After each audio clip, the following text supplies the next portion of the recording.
Question है explain the characteristics of asteroids and there types. इसके लिए पेज नंबर 173 ओपन करेंगे। पेज नंबर 173 है, यहाँ पर एस्टेरॉइड्स हैं। तो सबसे पहले हमने देखना है कि इस क्वेश्चन की रिक्वायरमेंट क्या है। इस क्वेश्चन में उसने पूछा है कि आपने कैरेक्टरिस्टिक्स बतानी है और इसके अलावा आपने इनकी टाइप्स के बारे में बताना है। तो हमने इसके आंसर के लिए एस्टेरॉइड की सबसे पहले डेफिनेशन ऐड करनी है। फिर उसके बाद ये 3 प्रॉपर्टीज़ गिवन हैं कि ये रेगुलर शेप में होते हैं और इनका साइज़ वेरी करता है। इनका एक फ़िक्स साइज़ नहीं होता, किसी साइज़ में एग्जिस्ट करेंगे। और इसके अलावा इनकी जो सरफेस होती है वो पिटेड होती है। तो मिलियंस ऑफ रॉकी ऑब्जेक्ट से लेकर पिटेड और क्रेटेड तक लगाएंगे। फिर उसके बाद क्वेश्चन का जो सेकंड पार्ट था वो थी टाइप्स। टाइप्स भी इसी पेज पर गिवन है, ये टेबल है। टाइप्स ऑफ एस्टेरॉइड्स 3 टाइप्स हमने पढ़ी थी, कार्बोनेशियस, सिलिकेशियस और मेटेलिक। तो हमने ये भी पढ़ा था कि इसको किस बेस पर डिफरेंशिएट किया जाता है या कैटेगराइज किया जाता है, तो वो इसकी कंपोजिशन थी। तो आपने ये टेबल ऐड कर लेना है और स्टार्ट में डेफिनेशन और प्रॉपर्टीज़ और साथ टेबल E1 का आंसर लगा लें। तो इसके अलावा होमवर्क का बता दूं कि आपने types of asteroids he homework में लिखना है और इसको आपने नीट एंड क्लीन इसी तरह टेबल बनाएंगे नोटबुक पर और उसको अटेम्प्ट करेंगे और साथ का साथ आप रोज़ का होमवर्क करते जाएं। ये होमवर्क आपका रोज़ चेक होगा।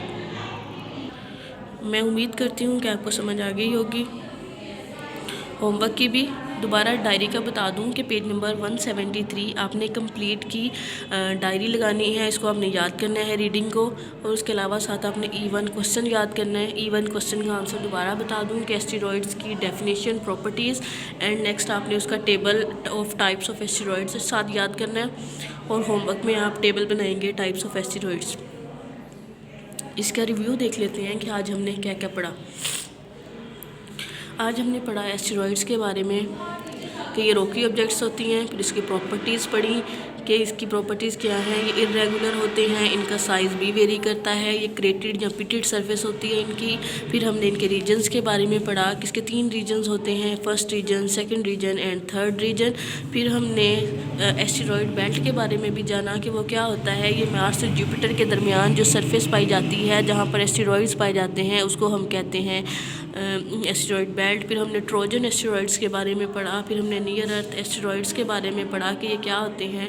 ये एस्टेरॉइड्स के वो पार्ट्स होते हैं जो ब्रेकआउट हो के अर्थ के अराउंड रिवॉल्व करना शुरू कर देते हैं।